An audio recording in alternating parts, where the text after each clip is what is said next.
can take that salvation away from you. Even if we sin, we're still saved, amen? Even if we are, even if we have forgotten to confess a sin that we have committed, we're still saved, amen? Amen. Well, alam natin na, we cannot remember all the sins that we commit. And chances are, there are sins that we do not really confess. And as a result of that, some people might think that, oh, you did not confess this, so therefore, God has not forgiven you of that sin, so therefore, your salvation is lost already. Well, that is contrary to what the Scripture teaches us, na once saved, always saved. But we have a problem. We have an issue with this. Well, siguro hindi tayo, but some people, or a lot of people would have issue dito. And yung issue is, pertains dun sa idea na kung hindi na ako mawawala sa Panginoon, and my salvation cannot be taken away from me. So, ibig ba sabihin nun, I can sin to my heart's content, and I don't have to fear that God will reject me, God will take away my security in Him. So a lot of people, they would say, kayong mga Baptists, you're wrong with eternal security because you're just promoting yung sinful living. Because if you will allow people to believe that no matter what they do, if they are saved, no matter what they do, they'll still go to heaven, that means that Christian can do whatever he wants. So that's a problem, right? Diba? Kaya nga sasabihin nila, oh, kayong mga Baptists, you're so sinful kasi you believe in eternal security. Well, I beg to disagree. Well, it's good na some people raises that issue sa atin. Alam mo bakit? Because Apostle Paul also had that kind of problem. There were also people during the time of the Apostle Paul that raised yung issue na yon sa kanya. So, ibig sabihin, if Apostle Paul had the same issues asked of him, ibig sabihin, kung ano yung pananampalataya ni Apostle Paul, ganoon din yung pananampalataya natin. Amen? Amen? Amen. Ibig sabihin nun, we're just sounding off yung kung ano man yung paniniwala ni Apostle Paul. And dito sa Romans chapter 6, we find here the same question in verse 1. In verse 1, sabi daw, what shall we say then? Are we to continue in sin that grace may abound? Sabi ni Apostle Paul in verse 2, by no means, how can we also who died to sin still live in it? So a question, to paraphrase the Apostle Paul, ang question is, does salvation by grace alone lead to a life of more sin? Ano sagot doon? Well, the answer is, what sabi ni Apostle Paul? No. Alam tayo mga Pilipino, di ba pagka pumunta tayo sa restaurant, pagka let's say, condiments, libre yung ketchup, libre yung strawberry, ano gagawin natin pag uuwi tayo? Libre. May peanut butter pa nga doon sa McDonald's, di ba? Peanut butter. Pag uwi natin, kukuha tayo ng napkin, tapos kukuha tayo ng mga condiments, tapos babalutin natin sa napkin, tapos ilalagay natin sa ano. Di ba? Ako lang ba gumagawa? Di ba problema yun na yung pag-abuso dun sa pribilehiyo, parang common yan sa mga tao, di ba? If you are given the privilege, if you are given the freedom, chances are, yung freedom na yun will be abused. And it's the same concern na tinanong kay Apostle Paul. But Apostle Paul said, no. Hindi. Bakit hindi? Well, continuing, sabi ng Apostle Paul, the reason why no, the reason why kung safe tayo, kung alam natin na sa langit tayo pupunta at yung kaligtasan natin will not be in any way be frustrated by anything we do or other people do sa atin or even angels, ang sabi ng Apostle Paul, the reason why this is not true is because, ang sabi nito, because we have already died to sin. Once saved, always saved, yes, but it doesn't mean that we will abuse it. Why? Because as believers, positionally, tayo ay we have already died to sin. Ano yung sabihin nun? Maganda explanation ni Apostle Paul dito. Namatay na tayo sa kasalanan. We are dead to sin. Ano yung sabihin na we are dead to sin? Well, we are dead to sin, not that we no longer are enticed to commit sin. Hindi mo sabihin nun na pag patay tayo sa kasalanan pagka pinalapit tayo ng kasalanan we cannot be tempted already. Pag nakakita tayo ng kaming mga lalaki, pag nakakita kami ng isang babae, or dito sa Winnipeg, it's summer and have you noticed? Skin. Skin. Skin. And the favorite phrase namin ni Naomi is, nagdamit pa. No? Nagdamit pa. And, well, if I am dead to sin, ano ba ito? Ibig sabihin ito, pagka nakakita ako ng babae na nagdamit pa does it mean na I'm not attracted? Inviting trouble. Inviting trouble. Well, ang trouble nun pagka hindi na ako na-entice. Baka pagka sa iba lang ako na-entice, yun ang problema. Mas malaking problema yun. But that is not what the Apostle Paul is saying here.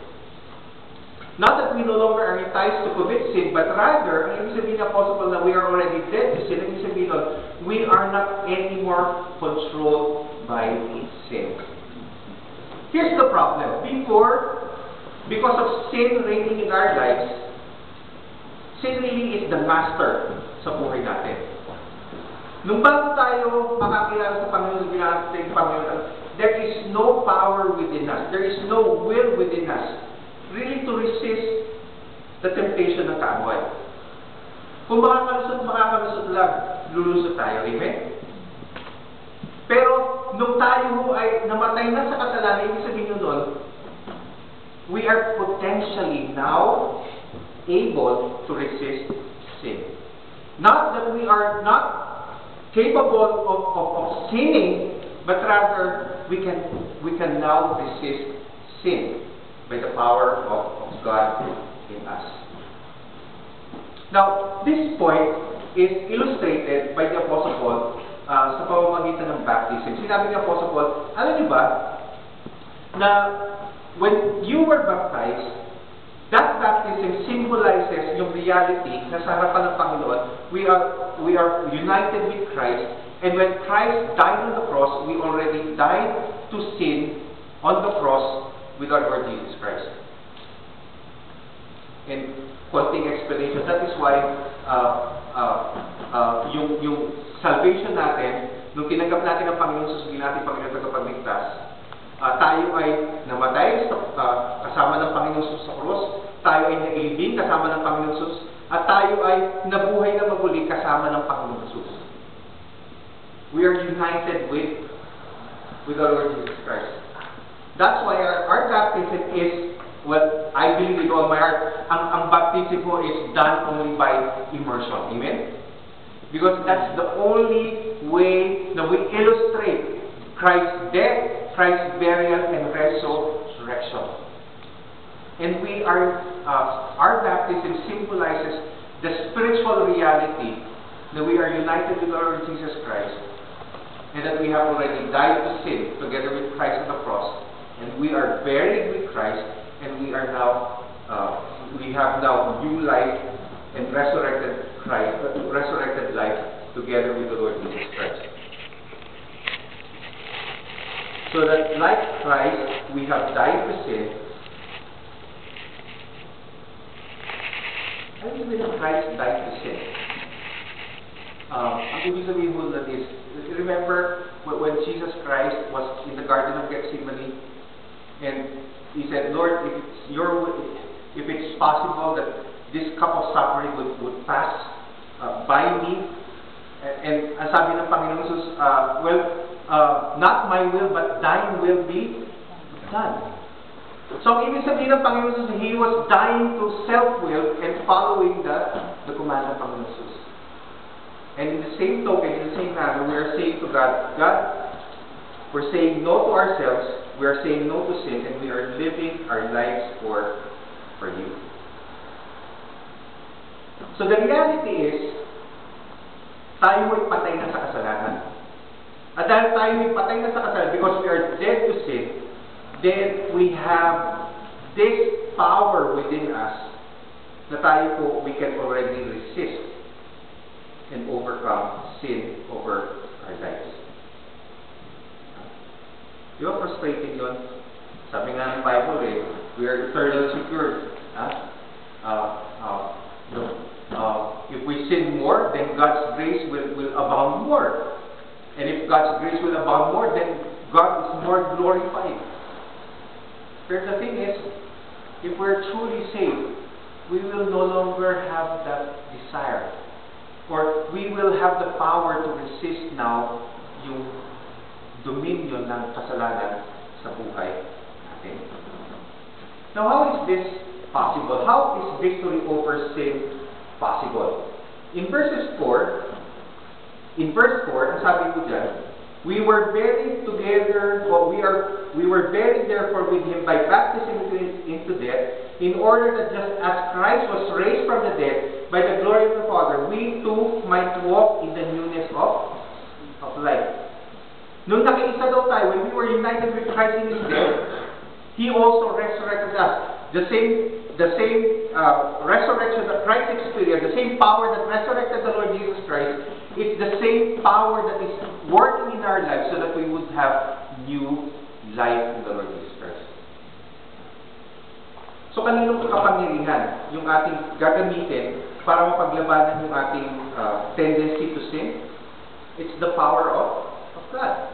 The same power that resurrected the Lord Jesus Christ. And also in verse 10, sabi niya, for death He died to sin once for all, but the life He lives to God. So dahil sa tayo ay may buhay at kapangyarihan ng Diyos sa atin po, ang ating pong gusto na ho ngayon is not anymore to serve sin, but rather to please God, to live our life for God. So therefore, ang idea ko is we are really saved to serve. We are not saved to sin more, but rather we are saved to serve God and glorify God. Well, si Andrew, can I use your story, Andrew? What you said to me this morning, earlier? Well, Andrew told me that, they were watching a movie together with his friends, and then as they were watching, he felt that the movie was not pleasing to God. So in his heart and in his mind, he knows that is not good. So what he did is he said, well, I should well, Man. why? Right. Why? Well, I was not there telling Andrew, don't touch that. No. Obviously, I'm not there. Okay? But God's power, if you are saved, God's power is within you, giving you the desire, giving you the life to glorify God. Amen? Now, so, the same power that worked in Christ's resurrection is now working in us in order to change us. Now, there are several ways God works in our lives, and we'll try to learn that this evening. Several things how God works in our lives. Actually, there are four. Number one, how God helps us to live for Him. Number one, God helps us to live for Him by He disciplines us by His discipline sa ating pong buhay.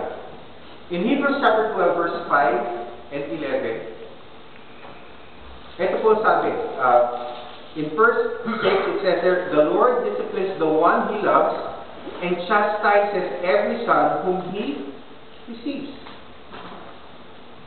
One way that God works in our lives for our transformation, for our sanctification, is that He disciplines us.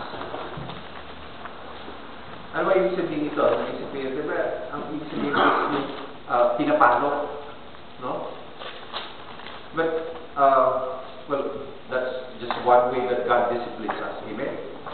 Can you give me some examples how God disciplines us? Well, one way is the Word of God. Amen? Amen?